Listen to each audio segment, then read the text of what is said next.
Hello, in this video we're going to talk about how to set up your carpet cleaning by square foot module. So the first place we're going to go is under the settings area. We're going to go to services, and what we'll do is we can see that this is already an active module inside of my account, but in your account it may be in the inactive area. And once you find it, you just simply click on it, or you can click on edit. Now once you've edited the module, you'll see that you have 4 steps to accomplish. Step 1 is mainly geared towards naming the module and determining the different value propositions.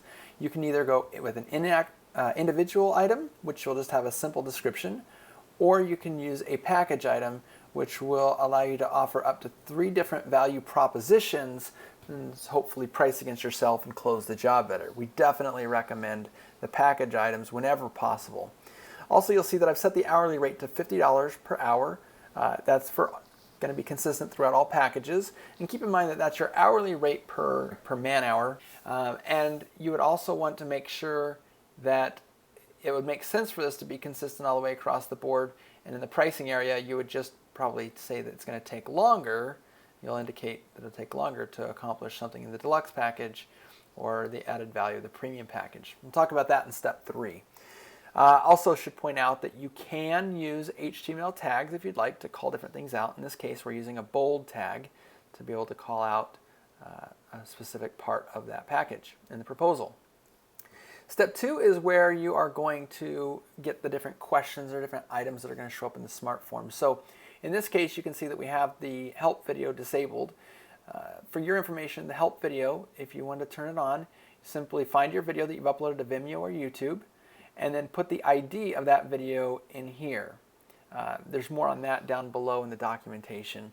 But once you've selected a video and put the ID in there, this is not intended to be a marketing video. This would be something that would just explain what a customer or employee would need to know and understand when they are filling out the particular quote. For example, the proper way to measure a room, or what kind of special items might need to be considered, or different special conditions. So we have that disabled for now. The next thing here is the measurement area. Now the measurement area, you have the ability to select from one of our images and also set a description. Now just to give you an idea of what that would look like in real use is if I was to be using your smart form in carpet cleaning, if I have the by room and square foot options turned on, so in this case the customer would need to decide on which one. And then you can see that in the measuring your carpeted rooms area, there's the title, there's the description, and there's the image.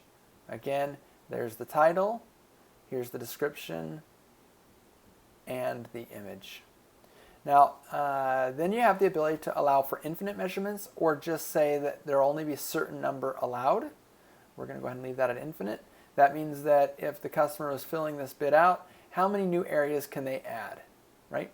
And we're currently allowing an infinite number. The next item is to allow quantities. If you said yes, you would allow quantities. What would happen is, instead of just asking for a room and the number of feet by feet, you will actually get a third input here that will allow you to say how many of those types of rooms you have. So a 5 foot by 5 foot room, you could say you have 5 of those, which those would be closets, of course. Okay, so the next thing that you would need to know about measurement areas is that you can allow quantities. You can also change the label of the measurement. Now, just keep in mind that ResponsiBid is not actually converting anything to any particular measurement. It's so if you had a bid on file that was 5 feet by 5 feet, like our example before, but you change it to inches, the pricing will stay the same that you have in step 3. It's not going to go in and change a 5 foot by 5 foot room into inches. It's just going to relabel your old bids with the new value that you use there of unit of measure. So this is something you should set up once and probably never really mess with again. The next thing is, you'll notice that I had a drop-down menu to be able to select my rooms from, and you can of course add as many conditions as you need, and if you need to edit them, you can. But just keep in mind that if you do edit what something says and you change its meaning, again, if somebody had a kitchen before that was 20 by 15 and you change this to now say bedroom, that person who said they had a kitchen is now going to say they have a bedroom that measures those measurements. So you don't want to change the meaning. You could definitely change the context, but we definitely don't recommend changing the meaning. If you need to delete something, you can also just simply click on Edit, enable editing, and then as you indicate you're sure, you can actually click and delete. And if you do, you'll notice that now you have deleted options that you can, again, edit, and you can unlock that and say, yep, I want that back in play, and you're good to go. And the other thing you can do is you can reorder these items however you need to do. So that's how the measurement drop-downs work. Now, if you wanted someone to be able to select from open labels, what that would mean is that you can see, again, here's your drop-down. If we change it to open labels and I refresh this page, and I go to carpet cleaning, and I open up my carpet cleaning one, you'll see that now we actually type in the names of the room. So, bedroom. And you can put in your measurements, and you can add a new, and you keep typing in names for that. So you may decide to open labels so that people can define them themselves, or you may want to use a predefined menu. Whichever you like is up to you. The next item is special items that you are going to set a fixed price for. So those look just like this here. This is where someone would select an item, put in how many of them they have, and you can see that they can start putting in as many as they need.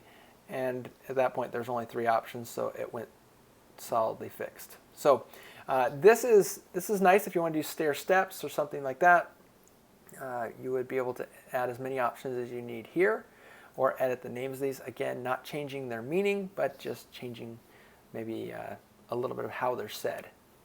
The fine-tune items, these are items that the person will be asked yes or no questions about, and that would be empty, unfurnished, heavy furniture.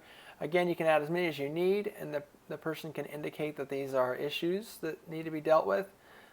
Again, you can add as many as you need, but it'll just be a yes or no thing. Do you have these items as part of your issues?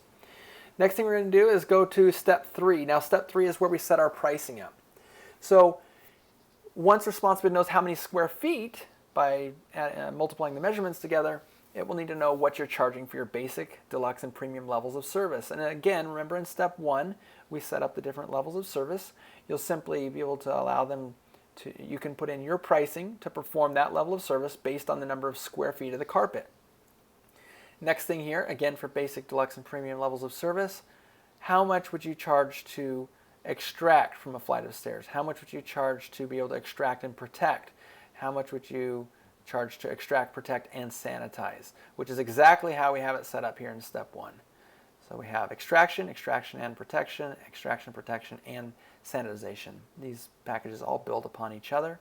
And you can see in step 3 that 0.4 is extraction, 40 cents a square foot, 60 cents a square foot is extraction plus protection, and 70 cents a square foot is all of those plus sanitization. Now, going back to those hourly numbers, if you wanted to charge per minute, so a square foot of extraction, protection, and sanitization, let's say that 1 square foot might take you 1 minute. So you could just simply put in here that it's going to be 1 minute, or maybe it'll take you 30 seconds. So you could put in 0.5. So now we're saying it's 0.5 minutes. And this is 60 cents, okay? So you'll probably want to keep your values all the same. And of course, in some cases, it won't make sense here, but maybe in the case of stairs, if you do stair steps, for whatever reason, maybe you want to set that to be bid in person or ignore. What will happen there is, in this case, nothing will be calculated for a basic package based on number of stair steps. Or if I change it to bid in person, maybe I say anyone who says they have 1 stair step or more, we're going to stop the bid. We're not going to let the bid calculate any prices until we give an override for the stair steps. So that's how that works. Now, once you've got everything set up for how you would want it on those, now we move into the fine-tune pricing area. Fine-tuning allows you to not just choose from dollars, hours, or minutes. It also allows you to use percentages of the calculated base price. So in the case of a basic package, you can see that if we had 100 square feet, we would be at $40. And if we had a stair step, we would be at $43 so far for the basic package. So by taking 10% of that for an empty unfurnished house, we would take $4.30 and subtract that from the base price. So whatever, we would get a subtraction of $4.30 in that particular case. Same goes for deluxe and premium, but they'll operate within their own packages. So again, 100 square feet, that's $60, plus a single stair step would be $64, and we would take $6.40 off of the deluxe package for an empty or unfurnished house. And the same applies for premium. You can see we have some ignore and some bid in person items. Again, if it's yes, then we do this, and if they leave it as no, then we will not do anything with the pricing. So if someone says no, they don't have pet stains or odor, the job will not become a bid in person job. It will go through. It'll only become a bid in person job if they say yes. The final part of this module is the setting your area minimums, house size minimums, trip charges. These areas are all handled inside of the form builder, and when you go to the form builder, you'll see that your house sizes, you have set up the increments that you want, and you've set up the different minimum pricing that would happen for those particular jobs. Okay, so if you want to use house size minimums, that's what that would be. You've set up your service areas, presumably at this point, and so if you have a service minimum, as we do for Phoenix, Arizona, then you would also consider those before showing any prices. So whatever the highest minimum for that house size and city is, then we'll show that. You can see here in New Orleans, we don't have any trip charges or area minimums, so house size would be the only consideration there. Now, in this case, we have the area minimum being considered, but not the house size minimum. You can see that we also have trip charges being applied, so if there's a trip charge there in the form builder, we'll use it. Now, the dollar minimum allows you to just get really nitty-gritty with this module specifically. So you could say that we just don't do a job for less than $90, regardless of where you live or how big your house is. If the job comes in at $80, ResponsiBid is going to go ahead and show 90 because that's the dollar minimum. So you could turn that on if you want, or you could just turn it off. And you can also do measurement minimums. The way this works is you can say that each room, even if it's a 2 foot by 2 foot room, we are always going to consider it as at least a 50 square foot room when we're calculating price. Also, you could use this either independently or together, it doesn't matter. But you could say that the total job must be 100 square feet or more. So if you have two 2 foot by 2 foot rooms, both of them would be calculated at 50 square feet. So that wouldn't matter.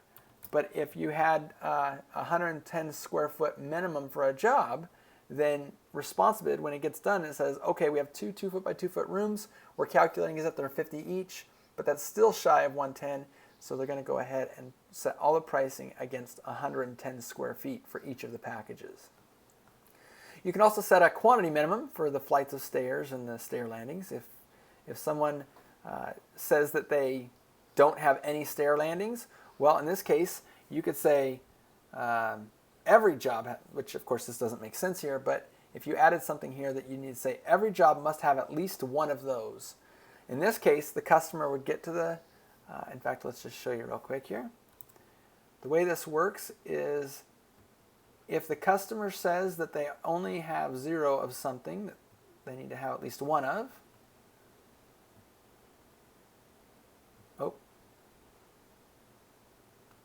I'm sorry, flights of stairs.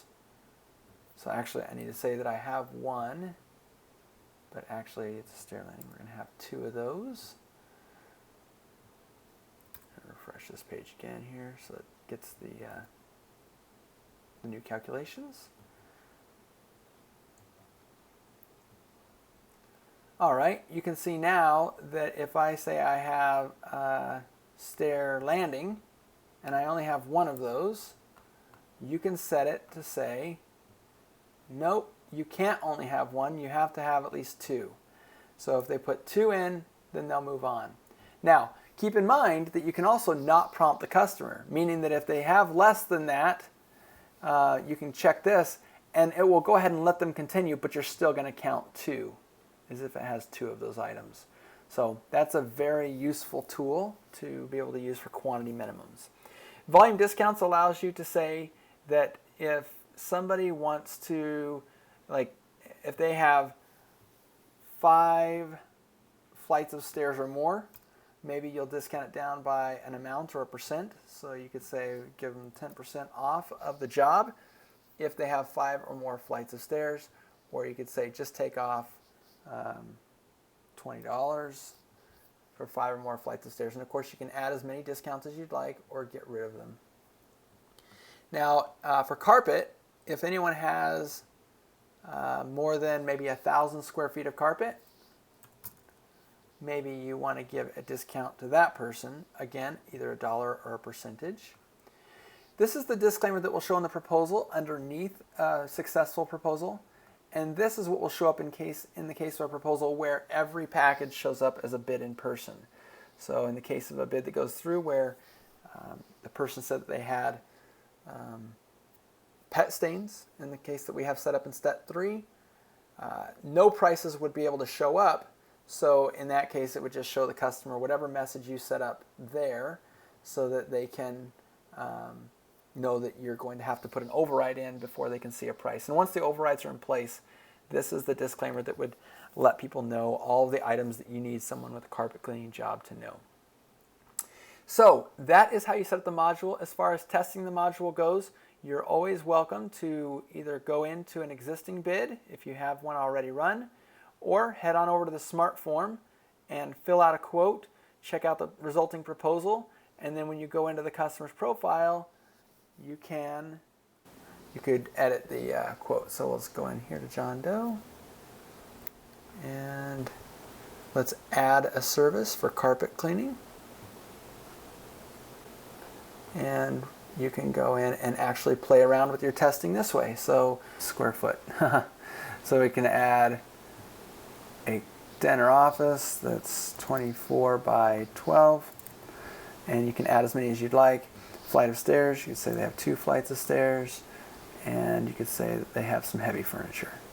So when you save it, you can now look at the resulting prices, and you can see how you like everything that's coming out.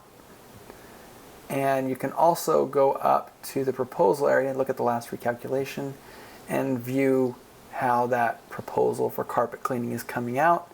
Make sure you like it. Make sure you like the disclaimer. And of course, if it comes in at bid in person, we can make that happen by clicking here. And you see it's all bid in person. And when we look at the last recalculated proposal, we'll see that the carpet cleaning did not show a proposal, but simply just the message until you provide the override for carpet cleaning. And you just simply open it up, find the area that needs an override. For pet stains, maybe for this package, it's going to be a $10 addition, but maybe for the protection and the sanitization, maybe you need to add a little bit more. And say that that's going to be $100 for sanitization. So now when you click on save, not only will you get prices, but now in the link that the customer might have to view the proposal, they'll be able to now see the prices after your modifications and hopefully select one. I hope that helps, and I look forward to hearing how carpet cleaning square foot works for your company as you get ResponsiBidding.